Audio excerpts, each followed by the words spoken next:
அஸ்ஸலாமு அலைக்கும். முஸ்லீம் ஸ்டைல் மீன் குழம்பு எப்படி பண்ணுறதுன்னு சொல்கிறேன். ஷீலா மீனும் ப்ரானும் வந்து எனக்கு ஃப்ரெஷ்ஷாக இருந்தது. இப்போ ட்ரை இன்க்ரீடியன்ஸ்க்காக 1 ஸ்பூன் வெந்தயம், 1 ஸ்பூன் ஜீரகம் அண்ட் வந்து தேங்காய், கார்லிக். இப்போது அரைச்சதுக்கப்புறமா இதில் வந்து வெங்காயம், தக்காளி சேர்த்துட்டு இன்னும் நல்லா வந்து பேஸ்ட்டு மாதிரி அரைச்சி எடுத்துக்கோங்க. இப்போது இது ஒரு பாத்திரத்தில் மாற்றி அதில் வந்து மஞ்சள் தூள் 1 ஸ்பூன் அண்ட் மிளகாய் தூள் வந்து உங்களுக்கு காரத்துக்கு ஏற்ற மாதிரி நீங்கள் வந்து ஆட் பண்ணிக்கோங்க. நாங்கள் ஒரு 5 டேபிள் ஸ்பூன் ஆட் பண்ணியிருக்கேன்.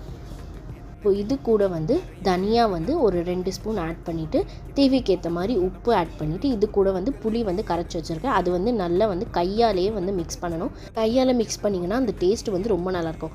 இப்போ வந்து பச்சை மிளகா, கொத்தமல்லி அண்ட் வந்து கருவேப்பிலை சேர்த்துட்டு நல்லா எண்ணெய் வந்து உங்களுக்கு எவ்வளோ வேணுமோ அவ்வளோ சேர்த்துட்டு நீங்கள் இப்போ கேஸை வந்து மீடியம் ஃப்ளேமில் வச்சுட்டு நல்லா மீன் குழம்பு கொதிச்சதுக்கப்புறமா நம்ம வந்து ஷீலா மீனை இதை வந்து ஆட் பண்ணிக்கலாம். ரொம்ப நேரம் வந்து விட்டுறாதீங்க, மீன் வந்து உடஞ்சிரும்.